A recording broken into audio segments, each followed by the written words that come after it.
Hey guys, welcome back to the channel. We're here once again with my Harbor Freight 21-gallon air compressor that is just shy of 15 years old at this point. And there's a playlist for this guy as well as other air compressory topics, and I will link that right up there and down in the description for you. And the last video you guys saw on this thing was probably me saying that this time it's dead for good and I'm just going to buy another one.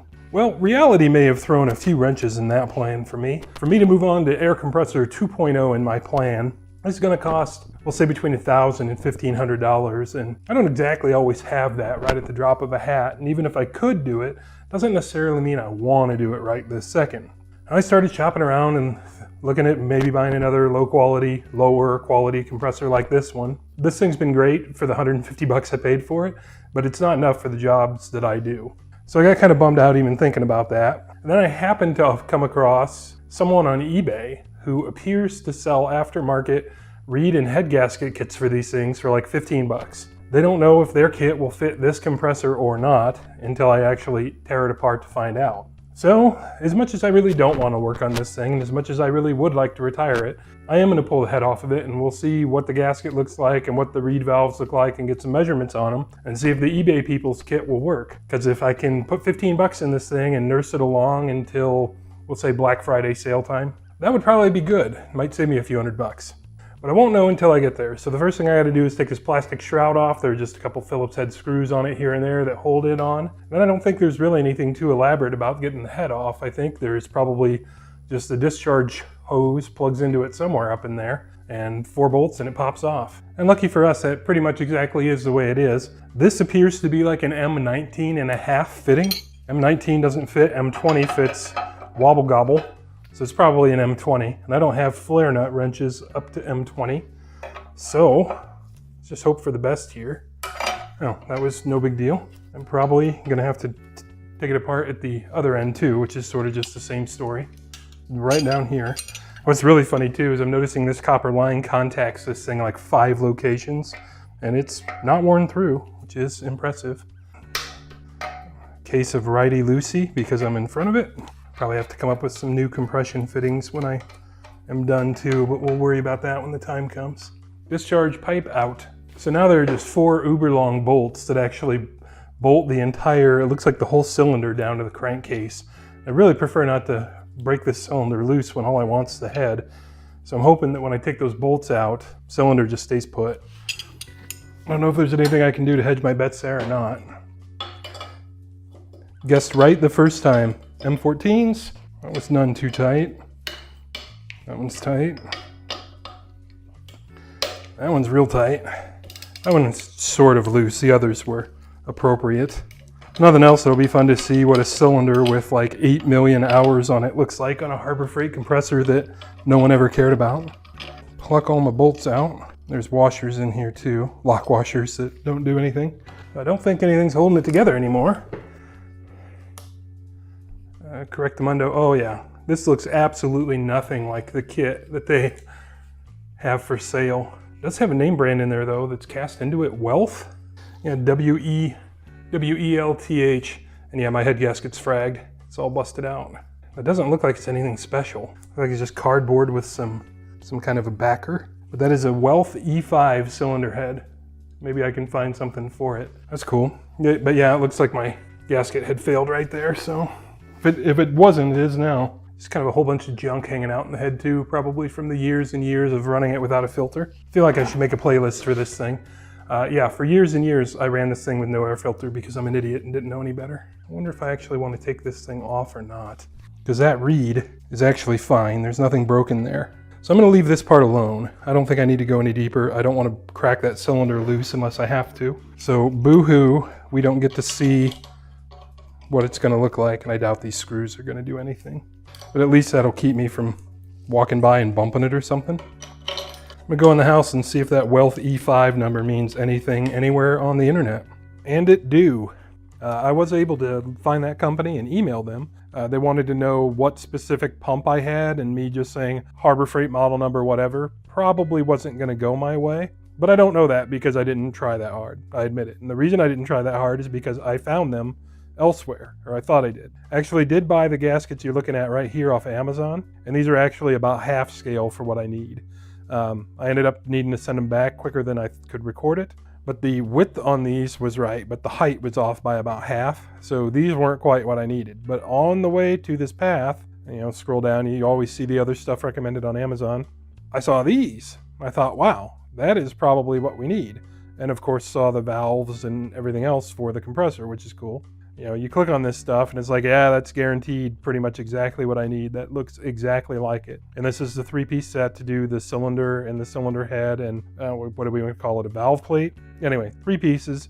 These dimensions that they list roughly equal what I need, but delivery time of forever from now. So I looked everywhere for these things, trying to get them faster than forever from now. As you can see, today is May 8th, June 21st. That's basically 2 months to get these. So I went over to old eBay, found pretty much the same thing everywhere, shipping straight from China. Then I happened to think, hey, if I'm going to pay basically, you know, a fortune to get them from China, which for 3 pieces of paper with some wax, this is expensive, and wait until I die to get them, why don't I just try and go get them myself? So for the first time ever, I ordered something from AliExpress, and they're $1 for a set of 3 plus, you know, a couple dollars to ship. What I actually ended up doing was ordering 3 sets of these, so I hope they're right, plus the international shipping. And it was under, I think, $10 for all of it. And it appears to be approximately the same dimensions. We'll find out when it shows up.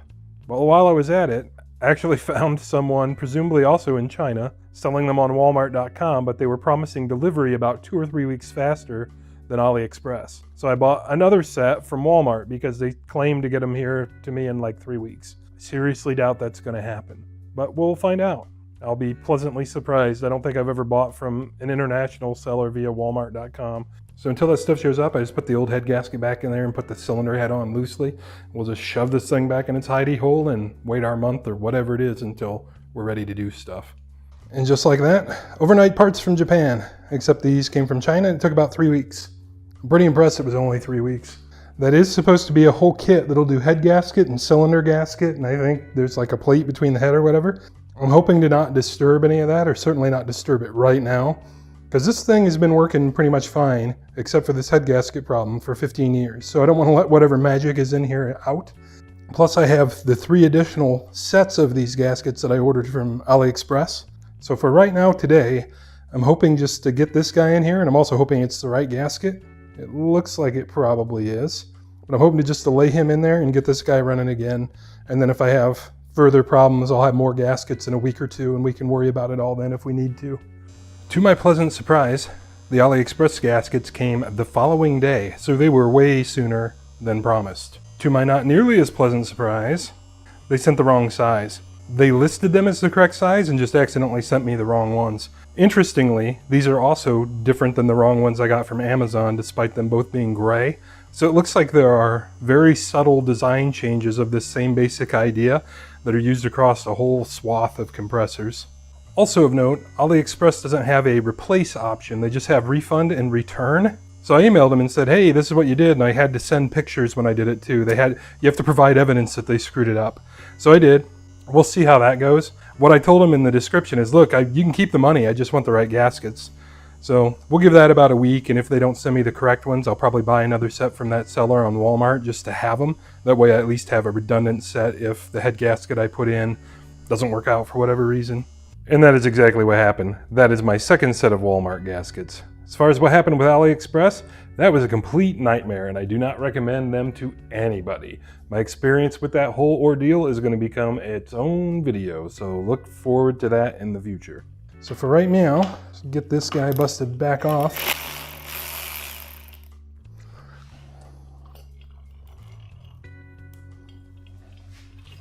And it looks like we're in luck. It looks like that is the exact right gasket that we need. That is good news. That is going to save me about $1,000 right now. So the next question is, how do we want to try and clean this up?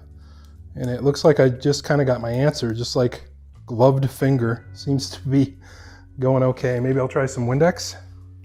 Yeah, I imagine we're going to end up with some combination of those things. Probably some brake clean. See, I believe it's that guy is the one that's chilling out under there, and then there's a jug gasket. But for today, I don't want to screw with any of that. Let's just take some of the remedy here.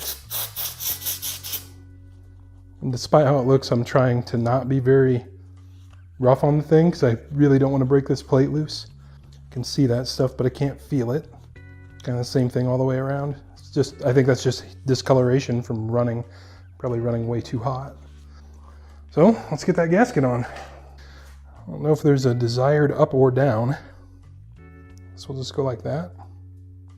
The head itself has like this super rough milled finish on it, like milled finish. So I don't think it's too terribly critical how clean it is, but I think I'm gonna take that with a wire brush and some brake clean. While I was at it, I decided to try and start trying to clean that chambers out. And you can see just how much crap there is. That's actually like a big ball of stuff. It's from running it for a long, long time without a filter. So, oops. So I've got my guy reasonably well cleaned up. I've got my gasket reasonably well positioned. Just gonna eyeball up the holes, like so. Going to take a quick moment to make sure I'm not putting the head on backward, which I'm not. That is the way it wants to be. Just put that anywhere. Just gonna get these all hand tight. I'm gonna take these guys to like 15 foot-pounds, because that is just a number that sounds like a good one to shoot for, unless it starts feeling like way too much. And I'm just still snugging them up here. Yeah, 15 is starting to feel like a little much. Let's back them down to 10. Okay, that's at 10 already. That's at 10 already. That's at 10. That's at 10. Let's try 12. There's 12. There's 12. There's 12. There's 12. I'm gonna leave it at 12 because that feels like a lot. And this is just cheap aluminum. Not like good aluminum. This is gonna take a lot of torque either, but. All right.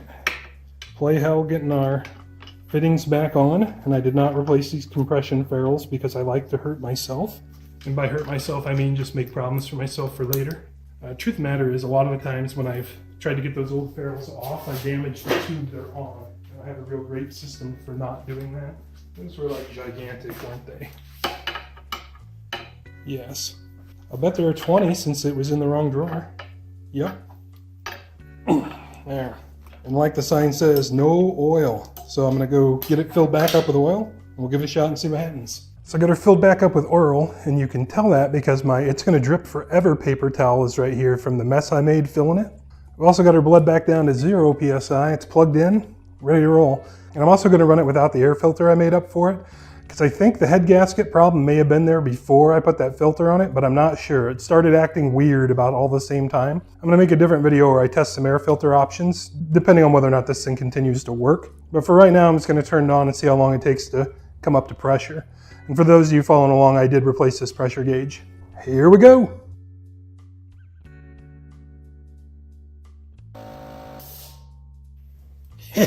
Fixed. I think that was about 4 minutes from 0 before I could actually hear a tonal change in it after it got up to like, I thought it was around 100 PSI, but who knows since the gauge was all screwed up, where it was bypassing more around the head gasket, and now it's just completely the same sound all the way through. So that's good. I'm gonna go ahead and fit my secondary air safety valve onto it right down here and put the cooling shroud back on it and drop the tank pressure back down to 0. Screw the air filter back on and we'll time it again just because I kind of gotta know. It's been bugging me. I don't know if I killed the compressor or if it killed itself. We'll find out. We'll put a pin in it, at least for this video, and then we'll do some air filter testing in a future video. So updates, got the shroud put back on. The only way the safety valve is coming off is with a torch. This thing is just hopelessly tight in the tank. And that would be making a problem I don't need. But I do already have my secondary one over at my hose reel. And I got my air filter put back on. So let's light it off with the air filter and see how long it takes.